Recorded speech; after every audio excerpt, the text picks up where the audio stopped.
Oxford Dictionaries define the word selfish as lacking consideration for other people, concerned chiefly with one's own personal profit or pleasure. On the other hand, narcissist is a person who has an excessive interest in or admiration of themselves.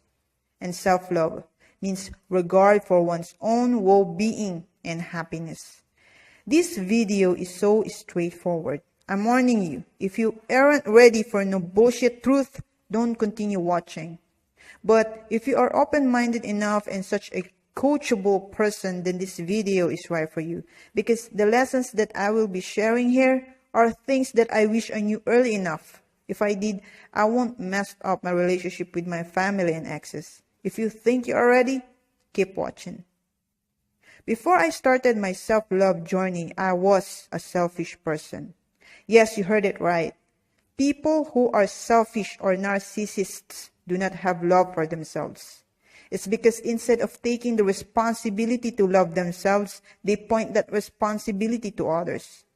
They are having a hard time to apply love to themselves by their own. The reason is self-love requires self-discipline and consistency. Self-love needs to be mastered, and selfish people are lazy enough to do it, so they are requiring others to do it for them. Because it's easier to require others than to do it themselves. While people who practice self-love are determined to take hold of the responsibility to love themselves. In this video, I'm going to share to you today the 3 signs to know if you have self-love.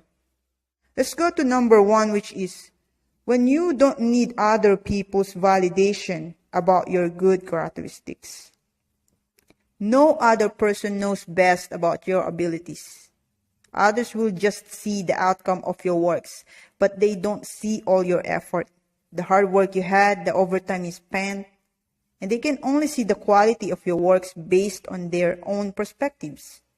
People got their different expertise. They got different level of growth compared to you. And some people do not even have the same beliefs and interests with you. So the only person who can truly appreciate your talent, creations, and even your physical appearance is none other than but you. No need for others to validate that. If you know in yourself that you studied well to develop your talents, skills, and physical appearance, you are at the right path. You know in yourself that you are mastering things for you to become the best version of yourself. You're aware that you're at the earlier stage and shouldn't be bothered if nobody validates your awesomeness. Because you love yourself. You have self-compassion. You are kind to yourself and you have this positive self-talk. You have this affirmation practice, telling yourself always, I am great or I am beautiful. And you are aware that you don't have to be great to do something, but you have to do something to be great. And since you are such an action taker, you know in yourself that you have greatness inside you. You are certain with that greatness. Nobody else can validate what's inside you but you. And when you acknowledge that greatness, you feel secured. Even nobody is complimenting you of how great you are, because complimenting your own self is an enough validation. No need to point to others the responsibility to validate your awesomeness and greatness. No need to point responsibility to others to love you, because you're being coachable and being such an action taker are enough proofs. By acknowledging your consistency and determination, you took the responsibility of appreciating your works and loving yourself. Next is number 2. When you believe you are the best because you did your best. It's not about winning the race. It's about finishing the race. Your competitors are not the other entrepreneurs out there. There is no other competition than what your present self and future self have. Your own competitor is yourself. You are competing to become the best version of yourself. Back in college, this is what my philosophy professor told our class. If student A's highest potential when it comes to grade in an exam is 80% and the highest potential of student B is 90%, therefore, they are equal. Because, do you know why? Because both of them reached their highest potential. 80% and 90% are just numbers. same as money or net worth, are just numbers. But being the best version of yourself is what makes you win. And by recognizing this truth about yourself, by accepting the fact that all people got different competition within themselves, no need to point the responsibility to the competition facilitator to make you feel that you are the best. Because you already claim in yourself that you did your best, so you are the best. And that self-proclaiming is self-love. Last but not the least, when you are responsible enough to provide your own needs when it comes to help, help yourself. There is no other person responsible to help you but yourself. Remember, nobody owes you any help. Other people have a choice. They can always say no when you ask for help from them, because it is not their responsibility to help you. But if they help you, it is only a favor. They did that out of concern and kindness for others. So if nobody is willing to help you, stand up for yourself and take responsibility of helping yourself. I believe we are all gifted with abilities. You just got to trust and own your own abilities. I remember my classmate when we had an internship in a mental hospital, for I was a psychology student. I asked her, "Aren't you scared of the patients?"